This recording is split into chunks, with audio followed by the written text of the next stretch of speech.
In today's world, we see that there are many conditions that we find all around us. In a way, it would be right to say that we are conditioned by conditions. Whatever product you may buy, whatever agreement you may enter in, you see that there are always terms and conditions. There are always things by which you must abide. This will be done provided you do this. Sometimes in our relations with others, we too have that same attitude of the world. I will do you this favor provided you do this for me. And therefore we see that what happens when we do this? What happens is that we tend to do it only for the sake of doing. There is no unconditional aspect of it. Now we say that God's love is unconditional. Why? Because God loves us no matter who we are. Similarly, our love, our care and concern for others also ought to be unconditional. That is, whatever we do for others, we must not do it with the intention of getting it back. Now, why does Jesus stress on this aspect of unconditionality? Well, because it is one of the most important aspects required for a disciple. Because a disciple is supposed to be a one who does plenty of sacrifices, one who reaches out to others. Now, today's first reading will tell us that it is not possible to bring God and make Him fit into our categories. It is not possible to make God as we want Him to. But we need to change our thinking, we need to change the way we look at things in accordance to the plan of God. And therefore, as we read today's gospel passage, Jesus says, "No one who puts his hand to the plow and looks back is fit for the kingdom of God." What does he mean by it?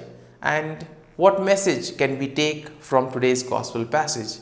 Well, let's find that out during today's episode of Tea Time with the Word.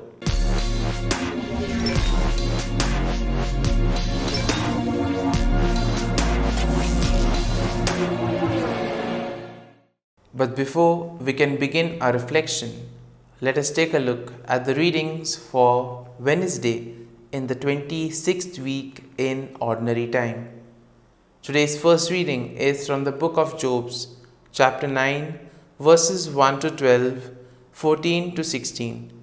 And the Gospel is from the Gospel of Luke, chapter 9, verses 57 to 62. And we see that the theme for today's Gospel passage in a particular way will be that of commitment.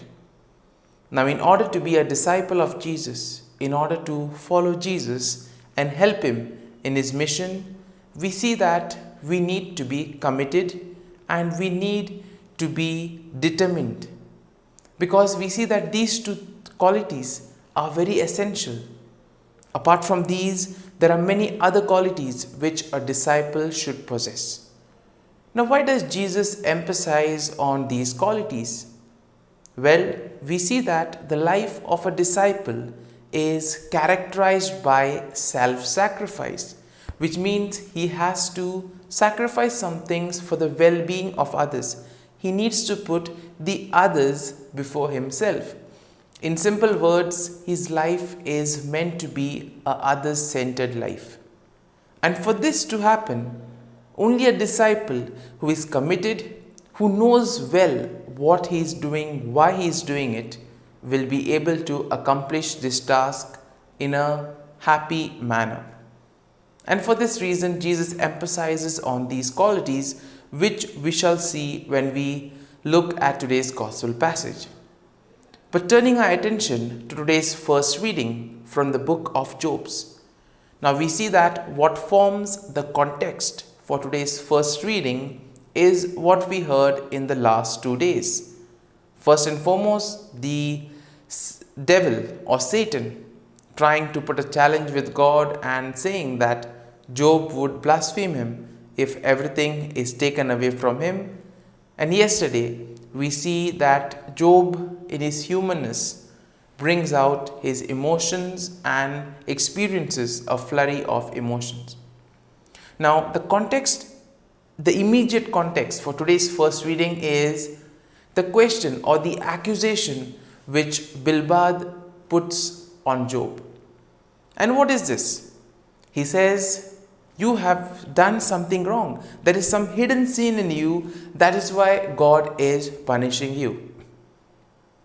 Now, in a way, in the beginning, Job appears to agree with what Bildad is saying. But does he agree totally? Well, he is agreeing to only what Bildad says about the world, because what does the world say? If you do good, you will be rewarded. If you do bad, you will be punished. And so Job is not saying that what Bildad is saying is right, but he is saying that what Bildad is saying is what the world also says. And then here we see that Job, in his discussion, enters into a kind of an impasse. He reaches a stage where he can't make any arguments, he can't reason out because everything seems to be blocked. So he basically says that if I have done something wrong, okay, well, I have not done anything wrong. And secondly, if I have not done anything wrong, how come God is punishing? Now, in that case, does it mean that God is not good? No, that can't be, because God is good. And therefore, we see that there are various arguments that Job presents, or the thinking process of Job, and ultimately he comes to a complete standstill. That is the time where he realizes the wonder of the Lord. Now we see that the Lord cannot be described, or we cannot fit God into our man-made categories. We cannot say God is this, God is that, because God is beyond. We cannot contain God in our little thinking. And therefore what Job realizes is that we need to change our attitude, we need to change our thinking in order to fit in the plan of God. We cannot bring God and fit Him in our categories, but we need to adjust ourselves and make ourselves fit into the categories set by God in His plan for us. And therefore we see that in the end He says that if He needs to do a supplication or some act of mercy, well, here we see that it is not the case that a guilty person is trying to prove that he is innocent. But in the case of Job, his mental situation now is that he, being innocent, is still trying to prove his innocence, trying to find out what he has done wrong. And in thus, he is trying to also tell Bildad that there is no hidden sin in him. Moving on to today's gospel passage, we see that sometimes we all have good desire, we all have a good will to do something good. But there are also certain conditions that are associated with it. Sometimes we may do some good act just to get famous. Sometimes we may help others just because there are people watching us. Or sometimes, as in today's world, which is very common, we do it because of the attention that media and social media gives us.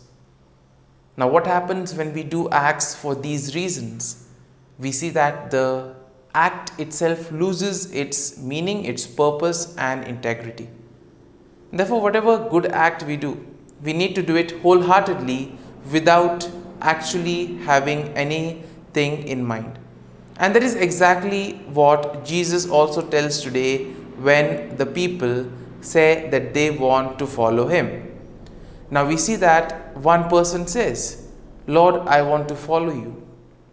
And when Jesus says that foxes may have their holes and birds their nest, but the Son of Man has no place, here Jesus is presenting the person a challenge. It is like, are you ready to take a leap into the unknown? Because we see that for us humans, we always want to be sure where we are heading for. If we do not know something, we tend to be anxious. But we see that Jesus says that we need to take a leap a leap into the unknown. We need to take that chance, knowing that He will be there. And what makes this process easy is having our faith grounded in God. And then we come across other two people, and when Jesus tells them to follow Him, one says that he has to bury his father, and the other says that he has to go home and say goodbye to others. Now we spoke about commitment and determination. What also follows is detachment. A disciple needs to be detached. A disciple cannot be attached to certain things. Why? Because that attachment will prevent him from doing good things. Now, when we are attached, we see that we tend to close in ourselves. Our world is only around those particular group of people. But the disciple is called to go beyond, to extend the horizon, to go beyond his boundaries. And for this, a person needs to be detached. And this is exactly what Jesus says, that when a man puts his hand to the plow, there is no turning back. Therefore, whenever we make a decision, whenever we make a commitment to Jesus, to collaborate with Him, we should always look forward. There is never a turning back. Because every time we turn back, we will falter, we will be led astray. Because whenever we do something good, there are always forces that will try to deter us away. And for this, the best solution is to place our faith and trust in Him and to be grounded in His love. And as we reflect on today's readings, let us pray for this grace of commitment.